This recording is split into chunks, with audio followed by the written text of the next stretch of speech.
let's talk about the lawyer, because his lawyer is now speaking on the case. I've seen him on multiple different platforms, but I actually wanted to see him in an interview space. I think Chris Cuomo does a really good job in the interview space and asking the right questions. So let's deep dive into his lawyer. First exclusive interview on behalf of the accused is counsel Thomas Dickey, attorney for the 26-year-old man charged in the murder of United Healthcare CEO Brian Thompson. Counsel, thank you for joining us. And thank you, Chris. So your client had an opportunity to say you got the wrong guy, never did. He apologizes in his manifesto for the pain he has caused. He gave voice to his motivation today in front of the cameras, and yet am I correct that you believe you don't think he did it? Well, Chris, one thing I always liked about watching you is you're a lawyer, okay?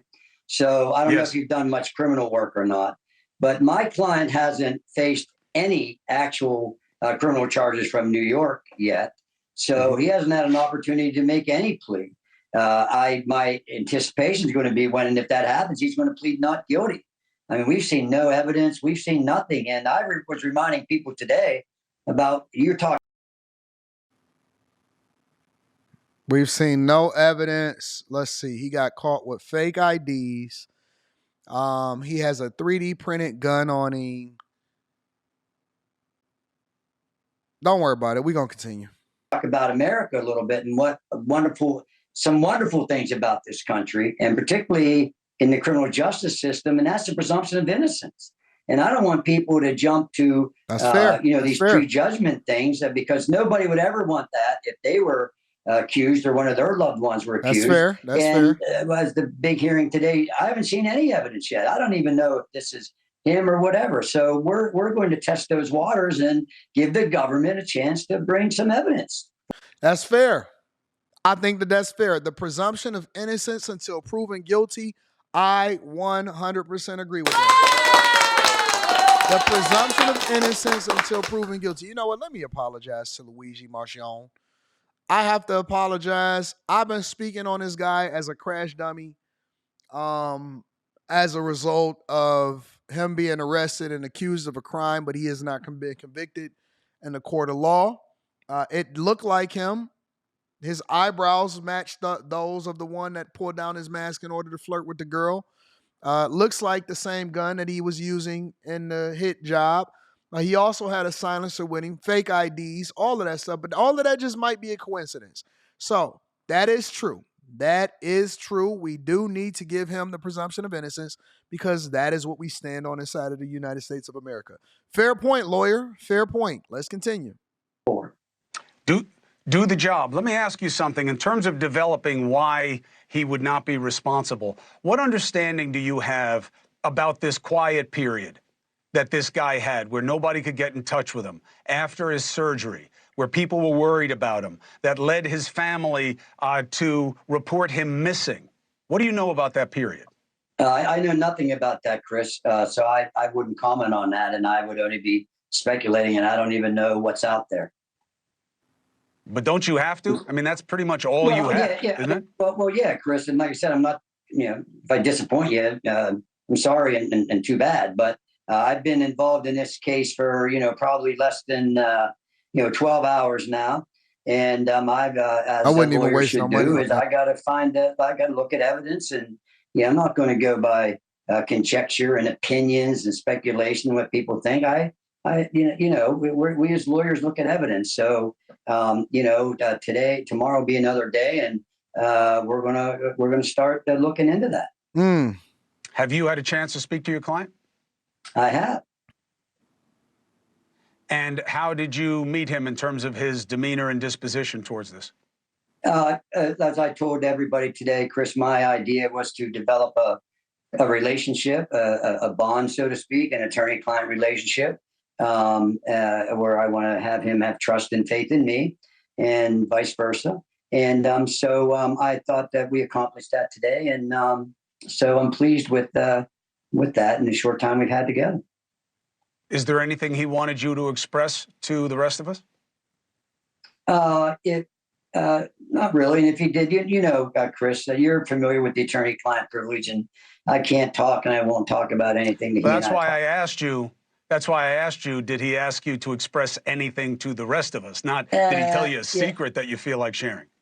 Well, no, if you ask me what he asked me, that is a conversation we've had, and I think that's attorney-client privilege, and I'm not going to touch that. In all due respect, that's not what I'm asking. How did you assess him in terms of, does he seem okay to you? Did he seem healthy? Did he seem able to focus and understand you? Did he seem balanced? He can't really answer that either if they're going to go for the insanity plea, unless they're not going to go for the insanity plea. He can't really answer that, right? Well, I think he made some knowing decisions today when we decided that we're challenging this extradition. I don't make those evaluations necessarily at this level, and so he seemed to understand my questions. He seemed to be able to interact with me, and so I was pleased with that. How would you assess his mood? Did he seem upset? Did he seem worried? Well, here's what I tell everybody, Chris, today is, use your common sense. You're a young man or an old man, whoever you are, and you're accused of, he hasn't been accused yet that I've seen, but the talk and anticipation, probably out there is that he may be charged with a very serious offense. He's certainly behind bars, which I believe is wrong. Why are we wasting time, yo? Honestly, why are we wasting time? Almost believe that this is a travesty to continue to waste this type of time. We know that this guy's going to jail for the rest of his life. It's not even a question about it. Based off of what they're proposing and the evidence, I don't think that he will get off at all. I wonder why this takes so much time. Why the American justice system is so strenuous. It's so long strung out. Like we doing all of this grandstanding and going back and forth and saying what is gonna happen and what ain't gonna happen and all of that. And the lawyer is speaking in code because he don't want to convict them in the, you know what I'm saying, say nothing wrong. Some people we just know they just gone. That's it. We just need to, at some point you just skip the process, go straight to whether or not you're gonna plead guilty or not guilty. We wasting so much tax dollars. We wasting all of the taxpayer money. We wasting so much time. We could just skip this process and go straight to it. Honest to God, for real. Like, hey man, extradition, cool. Hey man, get him back over to New York. You plead guilty or not guilty, he's not gonna get a plea deal at all. I felt that the judge should have set bail today. But having said that, hold on, counsel. Yes, sir. Make the case for why you would set bail for a man who screamed out in public that this needed to be done and was found with the same weapon that was used and did nothing to explain away why he had a manifesto explaining why he did it. Why would you want that man released exactly? Okay, well, you threw not a compound, but a tripod, if there's such a word, question out there. Maybe I should take some notes. But first of all, Chris, you're making a statement that gun that they found matched the shooting in New York. I haven't been certainly made aware of that. I haven't seen any ballistic reports. So if you've seen that already, then that's interesting because I certainly haven't seen that. So I don't know. Let's say it's not the same gun. Let's say it's not the same gun. What is your argument as to why you would feel safe if he's released with bail?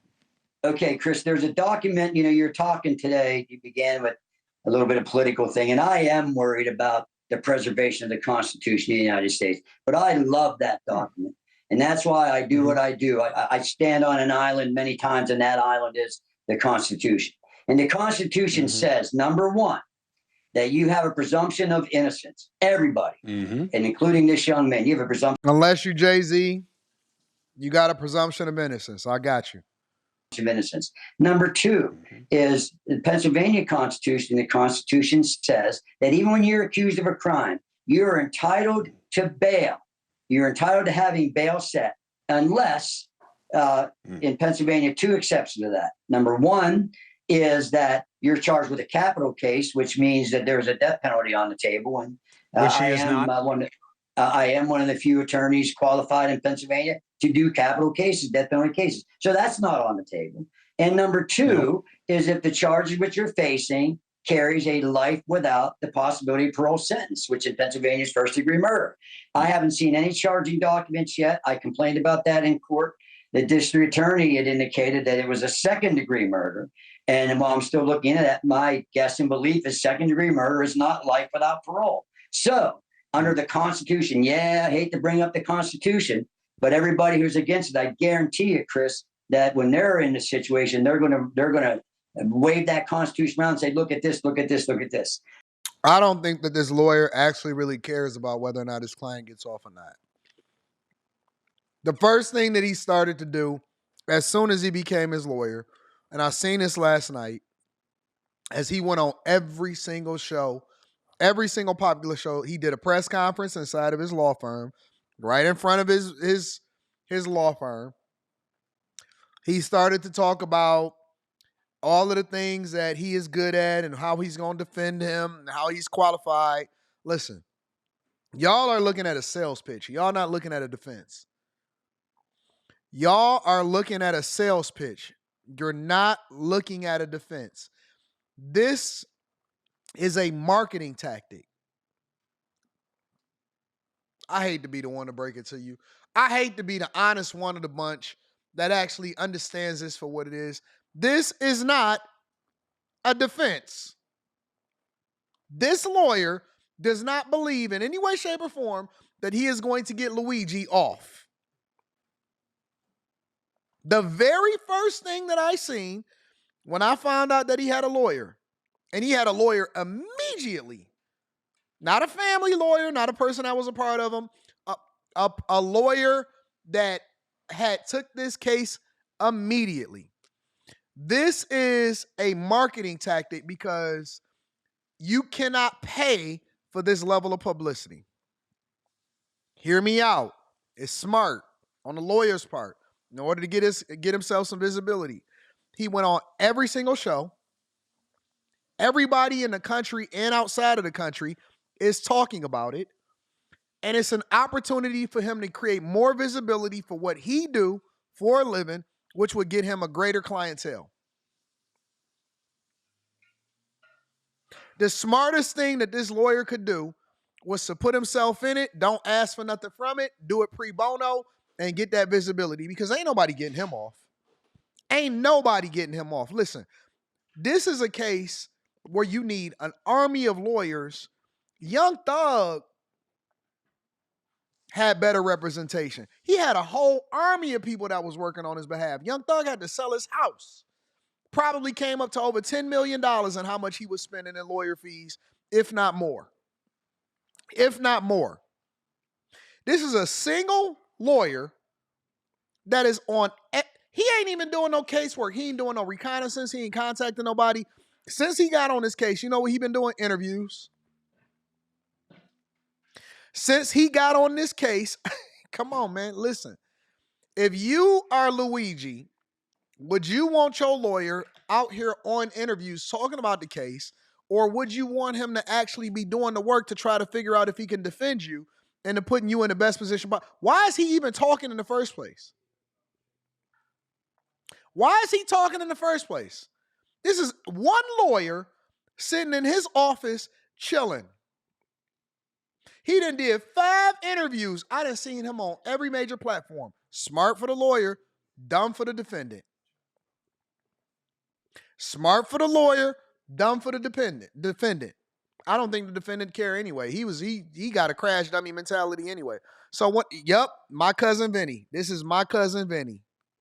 So all I'm telling y'all is that you're wasting your time if you're trying to dissect what the lawyer is saying and all of this stuff. I'm going to tell you from a C student's perspective. I'm going to tell you from the hood perspective. I'm going to tell you from a person that actually is looking at it authentically with clear lenses and a clear mindset. Oh, this is a marketing opportunity. This is an opportunity for him to get some visibility. He done already, in less than 24 hours, he done been on every single major platform and he done did every interview. Go get that money then, big dog. Probably got everybody in the world trying to contact him. Oh, you was the Luigi's lawyer. All right, cool.